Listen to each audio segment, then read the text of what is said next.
toddler female red belts, and team grade school blue belts. Toddler female red belts and team grade school blue belts. Proceed to your inspections area now. Your inspections area is located at the left side of court number 1.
Grade school male brown belts.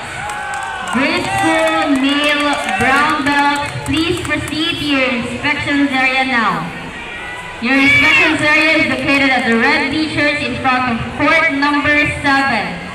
All grade school male brown belts, inspections area of court number 7, please. Thank you.